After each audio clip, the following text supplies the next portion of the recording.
Bonjour à tous, bienvenue à ce débat dont le thème ressemble à lui seul à un projet présidentiel, réunir une France fracturée, j'ai envie de dire plus fracturée que jamais, parce que tout se passe comme si la société française était sortie encore plus fragmentée de cette crise sanitaire. C'est une situation qui est éminemment paradoxale d'ailleurs et qui nous interroge. On a vécu 2 mois d'une épreuve collective, on a vécu la même épreuve avec un sentiment qui n'était peut-être qu'une illusion, mais enfin un sentiment d'égalité, égalité devant la peur, devant la maladie, devant l'autorité publique. Et puis nous nous sommes montrés relativement unis, très unis même parfois dans la solidarité avec les personnels soignants, dans l'attention aux autres et dans une forme de civisme. Et puis au sortir de ce fait social absolu, total, qu'a été ce confinement, qu'est-ce que nous avons vu? Que cette crise, elle avait révélé et accentué parfois des fractures sociales face au travail. Un cadre sur deux a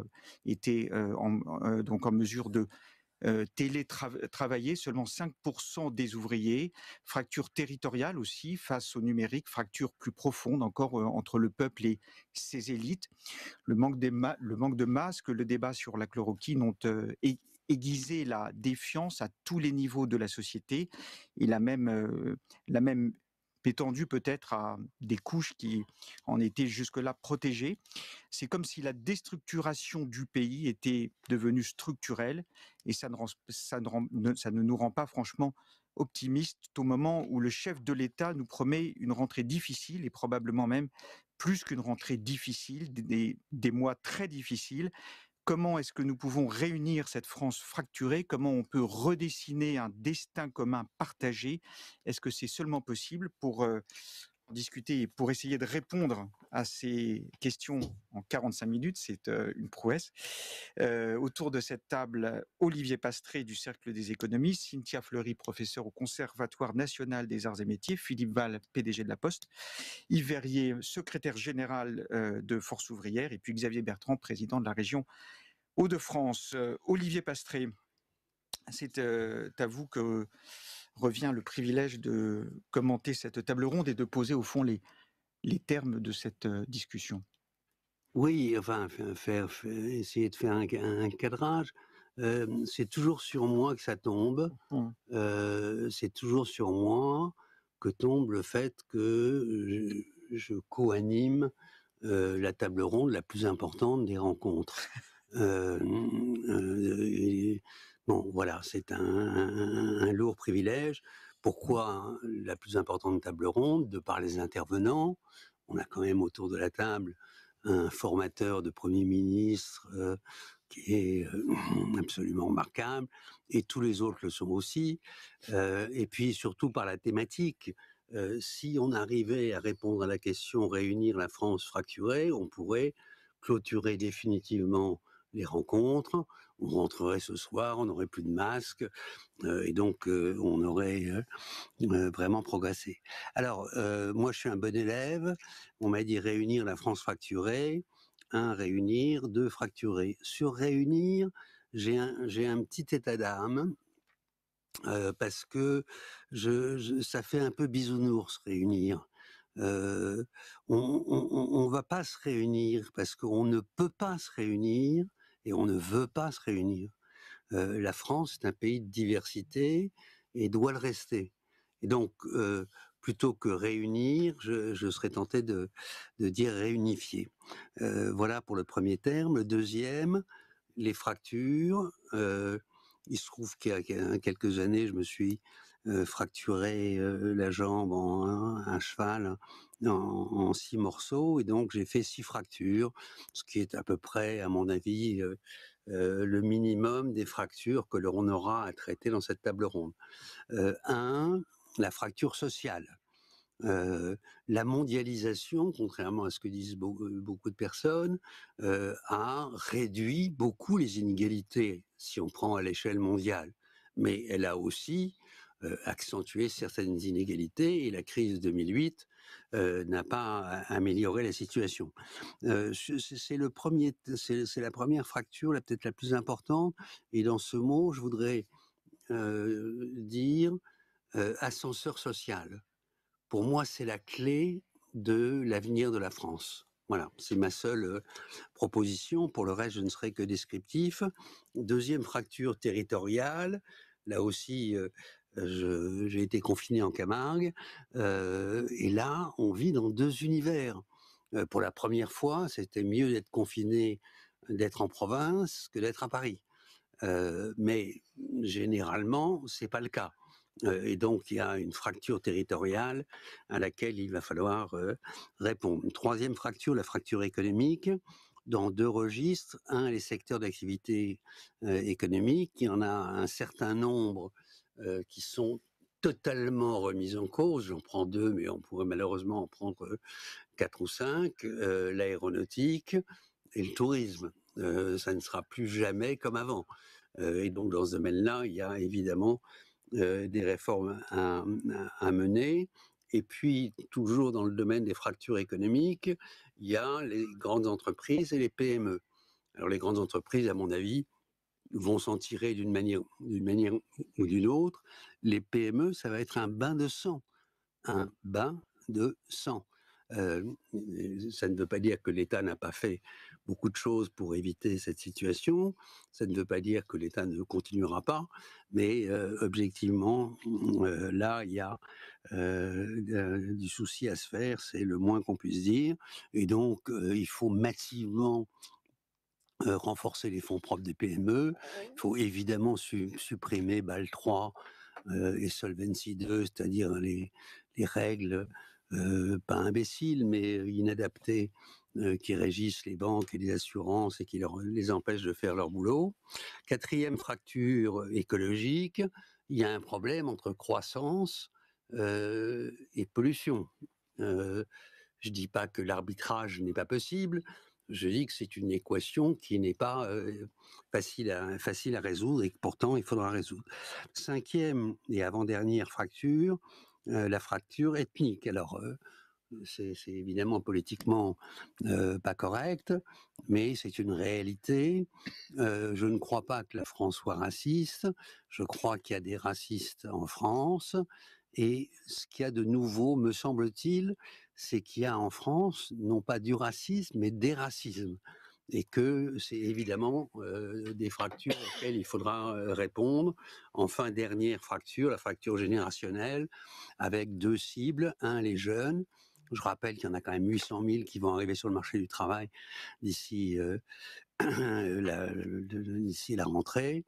Je ne sais pas très bien comment on va faire. On va peut-être pouvoir faire, mais ça va être difficile. Et deuxième population, le grand âge, comme on dit de manière politiquement correcte, ça veut dire la dépendance, qui est un sujet absolument majeur.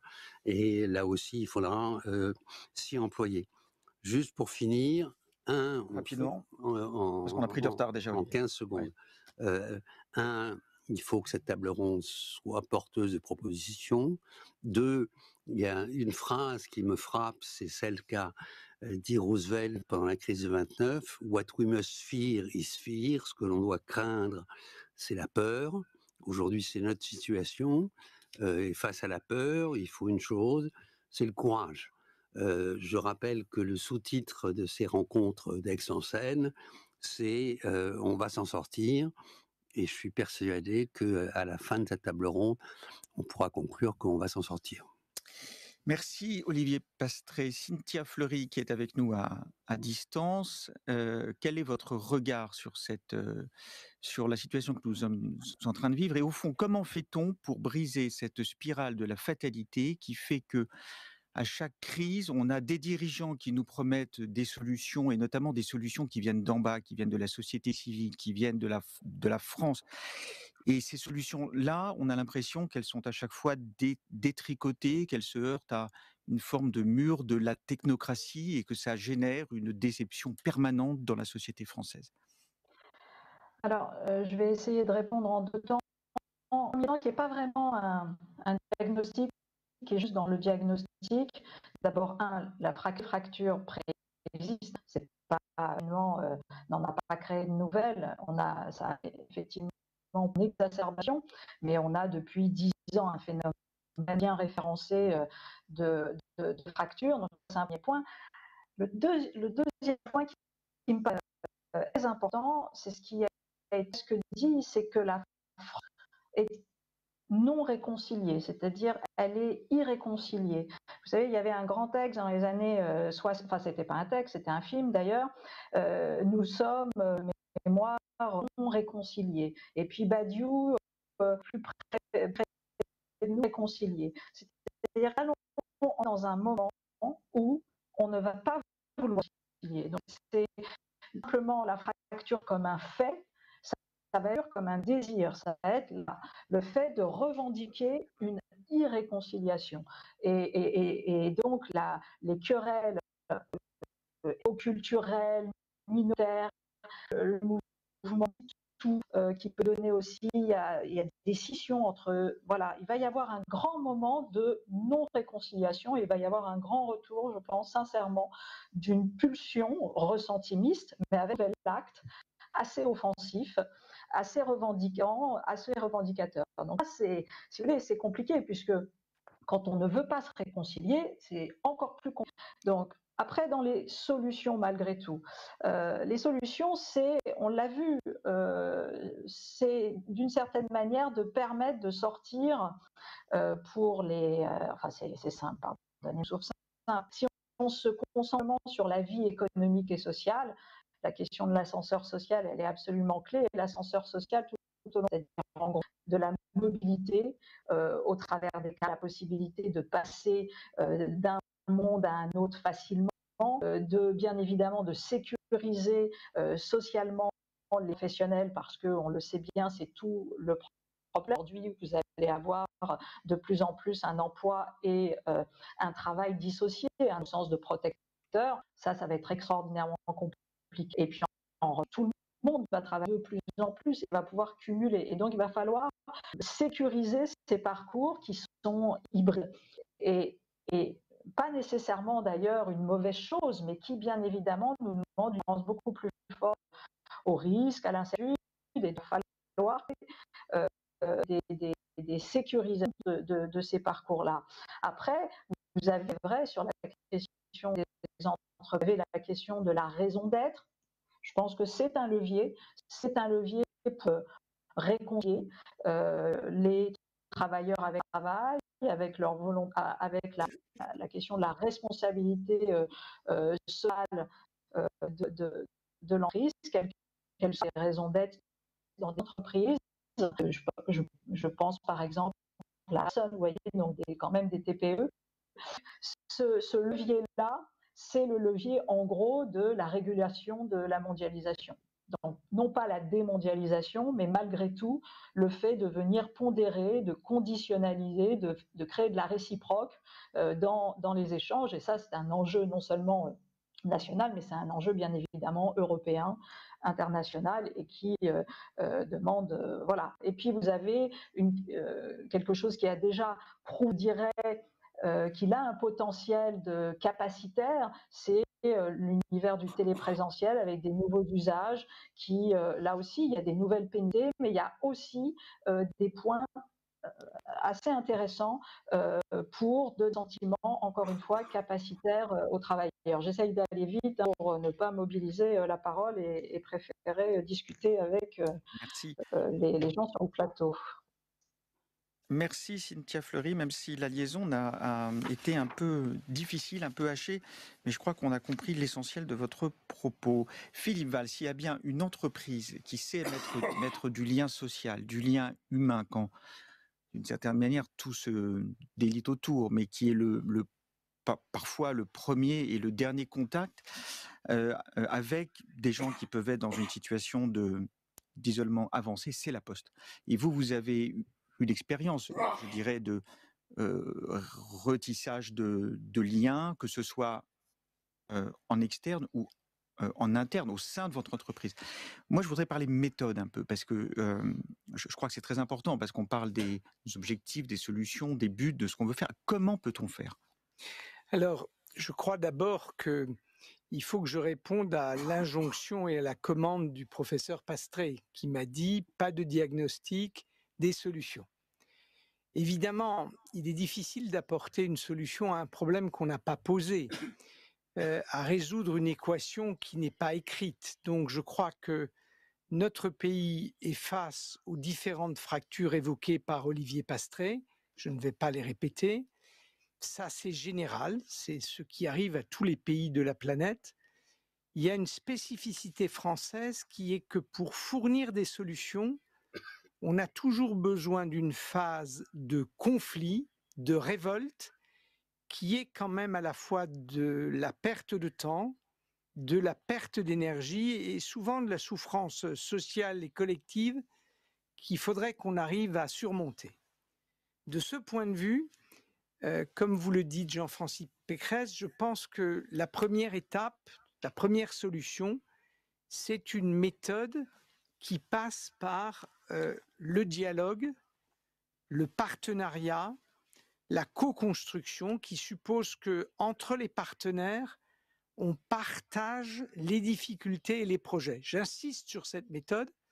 C'est celle que nous essayons d'appliquer dans notre entreprise et j'y crois profondément. Et quand on regarde la crise sanitaire que nous venons de traverser, la Poste a produit des résultats considérables. Elle a aussi fait des erreurs. J'en ai parlé moi-même. Ce que nous avons réussi d'essentiel, c'est grâce au partenariat. Nous avons 2 fois, au cœur de la crise, été capables de distribuer les aides sociales publiques à plus d'1,5 million de personnes sur la totalité du territoire. Ça aurait été impossible sans partenariat très fort avec les élus d'abord, avec les forces de l'ordre, avec les associations. Donc, autant le partenariat que la solution elle-même ont été indispensables. Je pense que c'est une leçon que je tire de la crise pour affronter les grands sujets du pays, passer par le partenariat et évidemment l'unité de vue par les projets et sur les projets. J'aurais ensuite à la fois une solution collective et une solution particulière. Sur la solution collective, je crois que nous devons oser changer le travail. Le télétravail est un élément majeur qui bouscule le travail. Je ne pense pas du tout, contrairement à des diagnostics rapides, qu'il soit la solution. Il n'est pas la solution.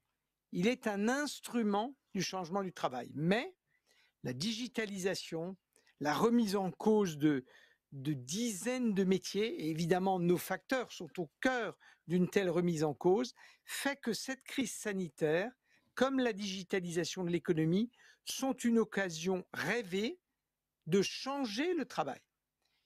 Ce que je retiens, quant à moi, de cette crise, ce n'est pas le télétravail, c'est l'autonomie que nous avons donnée aux équipes, c'est des fonctions support qui ont été au soutien permanent des équipes opérationnelles de terrain plutôt que d'être dans le contrôle.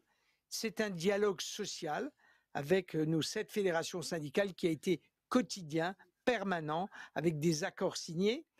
Et donc, je crois vraiment que notre pays, comme toute l'économie moderne, est confronté à une opportunité considérable, oser changer le travail, notamment grâce aux technologies, le télétravail étant un instrument de cette évolution du travail humain que j'appelle de mes voeux parce que je la considère comme centrale dans ce que notre entreprise, qui a 220 000 personnes en France et 260 000 en tout, a à affronter. La deuxième dimension, c'est la dimension écologique. Je ne parlerai ni d'écologie punitive, ni d'écologie idéologique. Je pense que l'écologie est un levier pour changer le modèle économique. Ce n'est pas le seul levier, mais c'est celui que notre histoire nous produit aujourd'hui. Dès lors, il faut se servir de l'écologie pour transformer la société et transformer le modèle économique. Et je voudrais en donner un exemple auquel nous nous consacrons en ce moment, c'est ce que nous appelons la logistique urbaine. Qu'est-ce que c'est la logistique urbaine? Eh bien, c'est le défi que nous voulons partager avec les grandes métropoles d'abord et ensuite avec toutes les collectivités locales, de changer la ville et de changer le territoire grâce à l'écologie et grâce à la logistique urbaine. Qu'est-ce que ça veut dire? Eh bien, ça veut dire que nous pourrions tous collectivement décarboner la totalité du transport de marchandises des grandes métropoles dans les 6 ans à venir. C'est un projet extrêmement positif. C'est un projet qui évidemment s'adresse aux nouveaux exécutifs municipaux. C'est un projet qui peut réunir la société civile, le mouvement social, les élus et des entreprises comme les nôtres. Et aujourd'hui, nous avons la technologie pour le faire.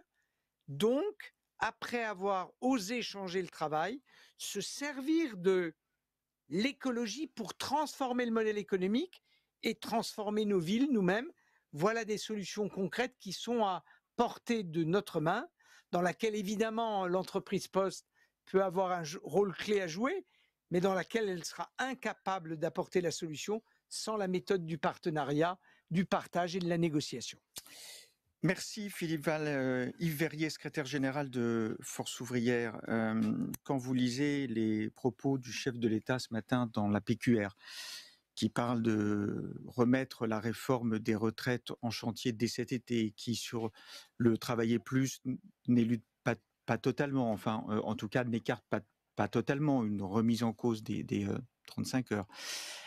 À quelles conditions peut-on éviter dans une économie qui va probablement affronter une crise économique durable et une crise économique profonde, à quelles conditions peut-on éviter de nouvelles conflagrations sociales ?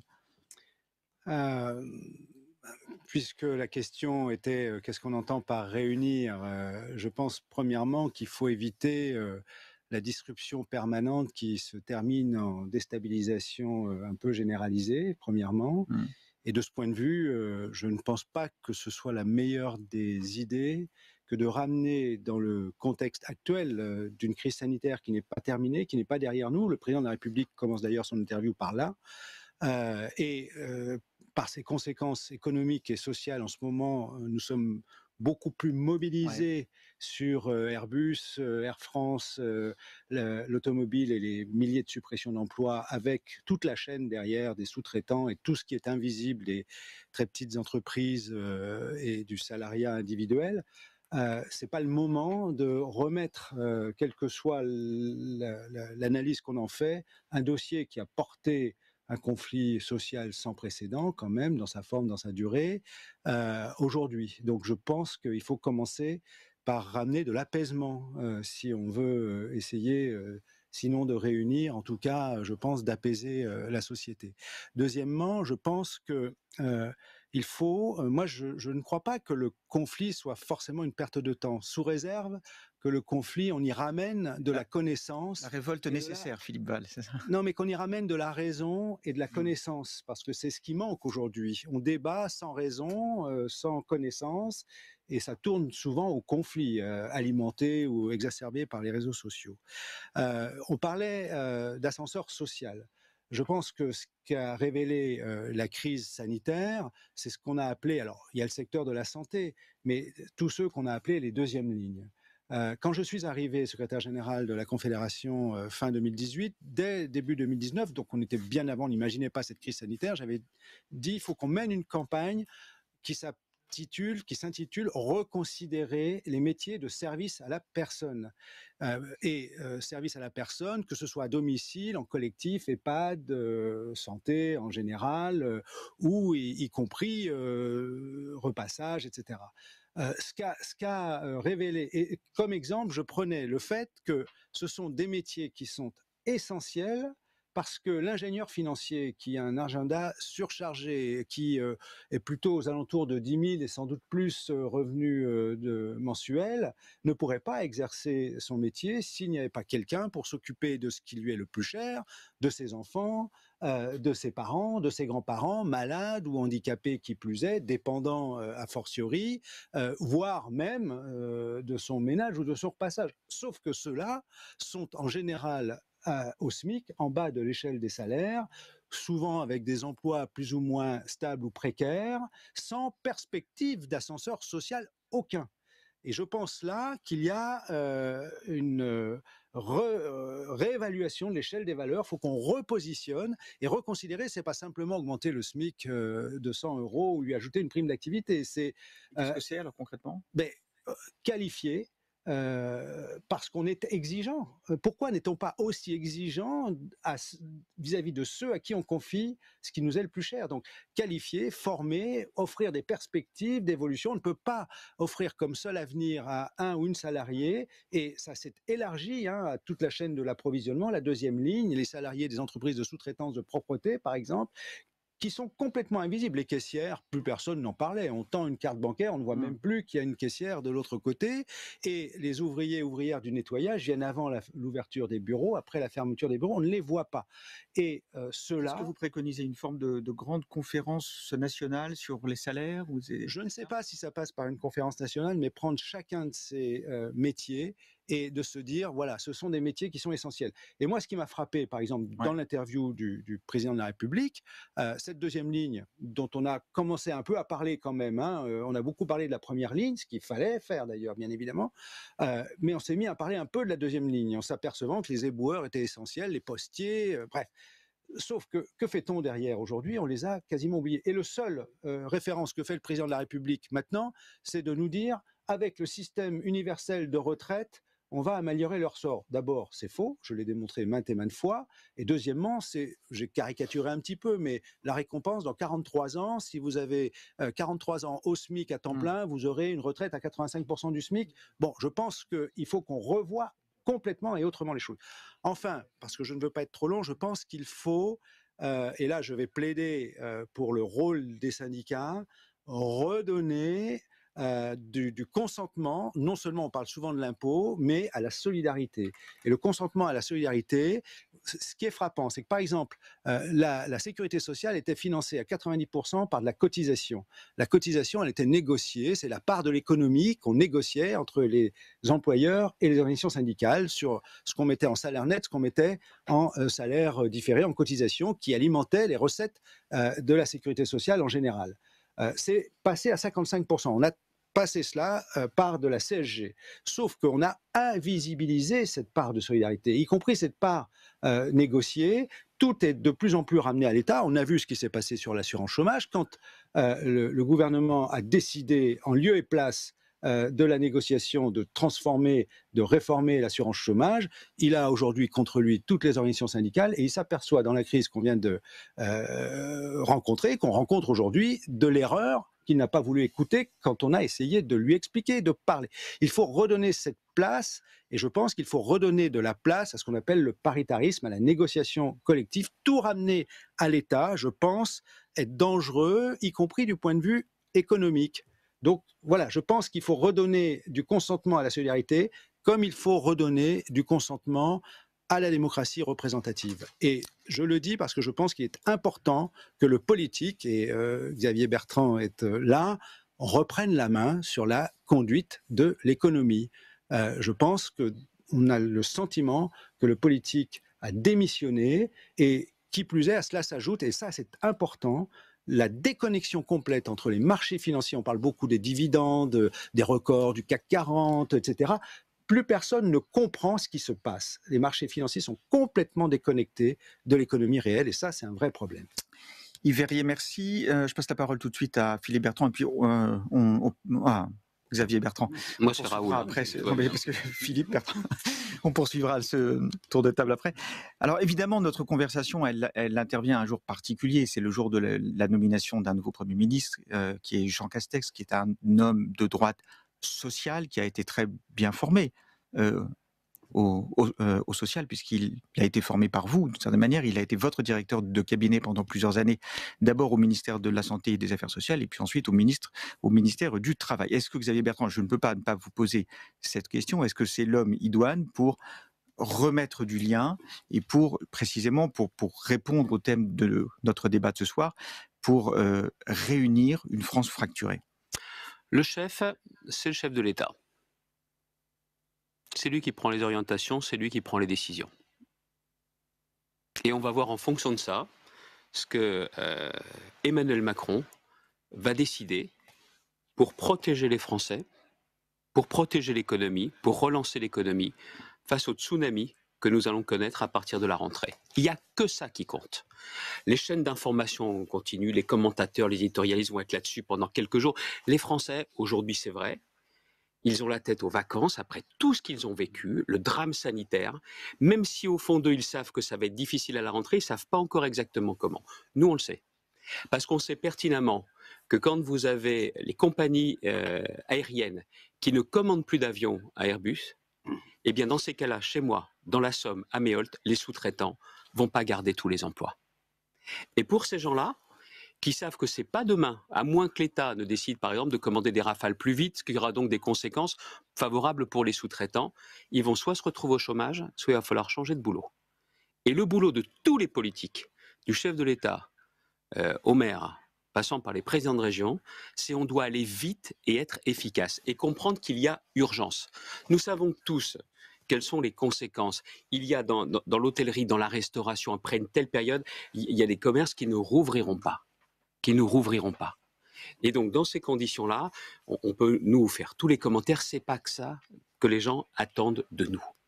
Et donc, très clairement, moi je vous le dis, on a utilisé le terme de guerre contre le virus. Ok, très bien, il y a une guerre contre le chômage. Alors c'est à la guerre comme à la guerre. Et donc, ce qu'il faut savoir, c'est que si on est efficace, s'il y a un plan de relance, et je ne comprends toujours pas pourquoi le plan de relance de l'État se fait à la rentrée. Parce que quand il se fait à la rentrée, vous avez forcément des semaines pour que ça soit appliqué partout sur le territoire. Donc, vous avez un plan de relance qui doit être efficace, qui doit, s'il est vraiment efficace, il évite qu'il y ait autant de faillites que prévu, il évite qu'il y ait autant de chômeurs que prévu, et surtout, il permet de recréer de l'activité et donc d'avoir des nouveaux emplois. Tous les plans de relance, quels qu'ils soient, n'empêcheront pas la progression du chômage. Mais s'ils sont efficaces, ils ont la possibilité d'éviter qu'il y ait autant de chômeurs. Et encore une fois, il faut bien comprendre que là, il faut qu'on change nos habitudes. J'ai voté cette semaine un plan de relance. Allez, je vais donner le chiffre parce que tout le monde s'attarde au chiffre. C'est 1,3 milliard d'euros à mettre en œuvre dans l'économie sur 18 mois. Le plus important, c'est pas le chiffre. C'est comment. Comment je vais faire pour que cet argent, justement, soit dans l'économie régionale et qu'il permette d'avoir moins de faillites, plus de création d'activités et donc moins de chômeurs. Avec ce plan, je n'empêcherai pas la progression du chômage. Mais ce chômage ne sera pas au même niveau. Et si je vais plus loin, je vous ai parlé des entreprises. Les protéger, leur permettre de se développer. Et alors, où est-ce qu'il va aller ce milliard 3 ? Mais attendez, Ouais. eh bien, vous voulez que je vous dise Pour tous. Les grands groupes, mais aussi les petits. Les artisans, les commerçants, les TPE, les PME. Mais sous forme de quoi ? Tout simplement d'argent frais. D'argent frais. Et sur cet argent-là, plus de la moitié, ce sont des crédits d'investissement. Pour permettre aux entreprises soit d'être soutenues, soit dans leurs projets, de trouver des fonds propres, les fameux fonds propres. Ouais. Je ne comprends pas, depuis le temps qu'on en parle, le PGE, là, qu'est-ce qu'on attend pour engager le processus pour que les PGE soient transformés en titres participatifs ou en obligations convertibles et pour donner de l'argent. Ça finira comme ça. Alors, qu'est-ce qu'on attend ? On va encore attendre 2 mois à se dire que ce serait peut-être une bonne idée, il faut qu'on y travaille avec les banques. C'est tout de suite qu'il faut le faire. C'est tout de suite. Parce que je vous le dis, ça finira comme cela. Et d'autre part, on va leur permettre d'avoir justement des financements pour vraiment la réindustrialisation, c'est vrai, et derrière également de pouvoir jouer cette carte de la localisation avec notamment l'artisanat, le commerce. Que je vais vous dire quelle est ma crainte. Yves Verrier le disait à l'instant, on a toujours la mémoire courte et une actualité en chasse une autre. Tous ceux qui ont été en deuxième ligne, et heureusement qu'ils étaient là parce qu'on n'a pas eu de pénurie alimentaire. Parce qu'il y a le routier qui sortait de chez lui, qui allait livrer, qu'il soit rentré en se demandant s'il ne ramenait pas ce satané virus à la maison. Pareil pour les caissières et les autres. Tout cela, on leur a dit merci sur le coup. Et on fait quoi pour les oubliés de la prime ? Pour les entreprises qui n'ont pas eu les reins assez solides. Je vous donne un exemple parce que je dis souvent que les priorités, c'est emploi et pouvoir d'achat. Et quand je dis emploi, bien évidemment, il faut soutenir l'économie. J'ai décidé dans la région de mettre en place un chèque vacances pour celles et ceux qui avaient bossé physiquement pendant la crise et qui n'avaient pas eu de prime. Pas eu de prime. On m'a dit, ouais, ça ne va pas intéresser grand monde, pas grand monde à bosser, ou tout le monde a eu une prime. En même pas 48 heures, 8600 dossiers ont été remplis dans la région des Hauts-de-France. J'avais prévu pour 15 000 personnes, je vais aller plus loin. 200, c'est pas énorme, mais je ne suis pas l'État, la région des Hauts-de-France, je ne suis pas leur employeur. Mais on ne peut pas continuer à dire merci aux gens à un moment donné et tout oublier derrière. Parce que vous voulez que je vous dise, ça ne tiendra pas. Ça ne tiendra pas. Et nous avons une bombe à retardement, je le dis en plus dans le cercle des économies, qui a cette conscience sociale, qui a compris que cette question sociale, que cette question populaire était claire. Et quand on dit le social, c'est pas distribuer pour distribuer, c'est encourager la valeur travail dans toutes ses dimensions. Et le dernier point sur la bombe sociale, les indépendants, les artisans, les commerçants, certaines professions libérales, voire des auto-entrepreneurs. Demain, ils n'ont plus d'activité, ils n'ont plus rien. Parce que la fameuse réforme qu'on avait promise pour les prendre en charge, c'est Walou. Il n'y a rien. Ça veut dire que c'est des gens qui, du jour au lendemain, n'ont plus de quoi payer leur retraite, plus de quoi payer le logement, plus de quoi pouvoir se nourrir, à moins qu'il y ait le conjoint qui lui ait gardé une activité. Et je vous le dis, sur tous ces sujets, il y a eu une urgence absolue. Une urgence absolue. Donc l'heure n'est plus au constat. On sait ce qu'il faut faire, notamment sur les fonds propres des entreprises avec les PGE. On sait ce qu'il faut faire sur le chômage. Et excusez-moi de le dire, la réforme de l'assurance chômage qui est prévue, elle ne peut pas s'appliquer comme elle est prévue. Mais elle ne s'appliquera pas d'ailleurs. Ah bon? Vous avez un scoop? Non, mais enfin, si, le président a laissé entendre qu'elle ne s'appliquerait pas. Excusez-moi, on tend l'oreille, mais Ouais. ça fait des semaines qu'on le dit. Parce que sur vous les savez ce qui va se passer, que de si la réforme participation, Xavier s'applique Bertrand. telle qu'elle est, la période de prise en compte n'est plus la même, ça veut dire mécaniquement qu'il y a des gens qui ne seront pas indemnisés, et ça veut dire que ceux qui seront indemnisés, pour beaucoup d'entre eux, seront indemnisés avec 200 € de mois. Mais c'est énorme pour eux. Est-ce que la région Hauts-de-France, par exemple, va prendre des participations au capital d'entreprise qu'elle va aider? On va mettre sur la table, en ce qui nous concerne, avec des financements publics-privés, entre un demi-milliard et 1 milliard d'euros. Pas seulement la région, mais parce que la région permet d'avoir un véritable effet de levier. Notamment, on travaille beaucoup avec la BPI, et dans la région, nous sommes engagés depuis des années sur la 3e révolution REV 3, pour avoir justement cette conversion, cette transition environnementale qui va nous permettre de travailler notamment sur des nouvelles énergies, bien évidemment, que ça nous permette également de travailler sur une économie, une industrie qui soit plus verte, plus compatible avec justement les enjeux environnementaux, parce que c'est aussi les métiers de demain. Oui, on met très clairement de l'argent sur la table, et ça nous amène aussi, dans certaines conditions, à pouvoir prendre des participations, même si clairement je ne suis pas l'État. L'État peut s'endetter, pas nous. Une collectivité publique, elle peut. Enfin, Non, je ne peux voter rien en déficit. Et j'ai mon taux d'endettement, mon niveau d'endettement, mais à la chose, différence effectivement de l'État, moi, ma dette n'est pas garantie par la BCE. Mais si je peux me permettre également, et j'en finirai là-dessus, parce qu'on n'aura peut-être pas le temps de reparler une autre fois, l'enjeu aussi est au niveau européen avec la BCE. Il y a une revue stratégique qui est en train de s'engager. Vous ne croyez pas qu'il serait temps, quand même, après 30 ans, après Maastricht, on avait comme objectif initial et unique la lutte contre l'inflation. On ne pourrait pas mettre aussi comme objectif l'emploi, le plein emploi. Vous ne croyez pas que cet objectif qui est parfois induit dans les politiques, notamment ce qu'a fait Mario Draghi, et Christine Lagarde a aussi cela en tête, mais la Fédérale Réserve américaine, elle le met clairement, on cherche avant tout à favoriser l'emploi. Ça ne serait pas bien de le mettre clairement aujourd'hui dans les objectifs de la BCE? Est-ce que, Yves Verrier, pour poursuivre la discussion quelques minutes encore, il y a effectivement ce débat entre l'État pompier, j'allais dire, qui a quand même été, parce que moi je vous entends avec Xavier Bertrand, vous êtes assez critique sur ce qui a été fait, mais enfin quand même. Pas sur le rôle du pompier. Oui, quand même. Pas sur le rôle de pompier. Le pompier, et puis il y a l'État pilote. Son rôle, mais maintenant c'est un autre enjeu d'être architecte. Et il y a l'État pilote, ou c'est ça, et architecte. Il faut faire travailler tous les corps de métier ensemble. Voilà. Mais à un moment donné, est-ce qu'il ne faut pas que les dispositifs d'aide publique, je pense au chômage partiel, se dégonfle un peu pour financer des plans de relance, justement? L'activité partielle, le chômage partiel, il a pour objectif de préserver dans des situations qui sont objectivement ralenties. On parlait de l'aérien, si les avions ne volent pas, il n'y a pas d'achat d'avions, il n'y a pas de construction d'avions, si les voitures, en plus 400 000 étaient stockées, ne sont pas achetées, etc. Donc il faut qu'on passe ce cap. Le pari, c'est qu'on arrive à surmonter la crise épidémique. Et que dès qu'elle est surmontée, on a préservé les emplois. Quand on préserve les emplois, ce qui est important, parce qu'on parlait beaucoup de l'activité économique locale, on préserve le pouvoir d'achat, et parce que ça, c'est un facteur essentiel de l'activité économique locale. La consommation des ménages, elle pèse beaucoup plus, par exemple, en France qu'en Allemagne, du point de vue de l'activité économique. Mais on préserve aussi les compétences. Donc, il y a d'ailleurs une discussion sur associer de la formation dans la situation de chômage partiel pour pouvoir passer le cap, y compris évoluer pendant cette période en s'adaptant à des contraintes nouvelles et à venir. Donc ça, c'est la partie essentielle. Et là-dessus, on a soutenu et on a même appelé, on n'est pas critique sur le fait qu'on ait mobilisé ces dispositifs. Après, la question de la relance, effectivement, elle se pose, mais là, il faut que l'État devienne, j'ai envie de dire, opérateur et consommateur, en quelque sorte, pour tirer l'économie. Et je le redis, ces emplois de deuxième ligne, d'une manière plus générale, sont quand même des emplois qui ne sont pas délocalisables. Si on revoit cette échelle de valeur sur ces emplois-là, on va y compris modifier la sociologie de ces emplois. Ces emplois sont souvent plutôt des emplois féminins. Si on revalorise, reconsidère ces emplois, on verra que les choses se rééquilibrent. Alors Cynthia Fleury, on va revenir vers vous si vous êtes toujours avec nous. Je ne vous vois. Voilà.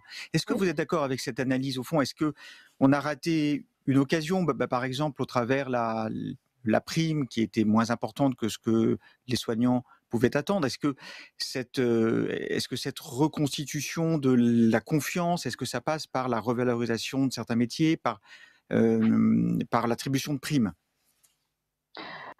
Alors c'est effectivement la valorisation des métiers du soin, en règle générale, elle est absolument déterminante. On le sait, on a parlé d'invisibilité de ce soin. Or, effectivement, il est matriciel, c'est-à-dire il est à tous de faire ce que chacun d'entre nous, nous avons envie de faire. J'espère que le son fonctionne. Donc ça, c'est un enjeu. Beaucoup mieux. Vous vous rendez compte juste un point.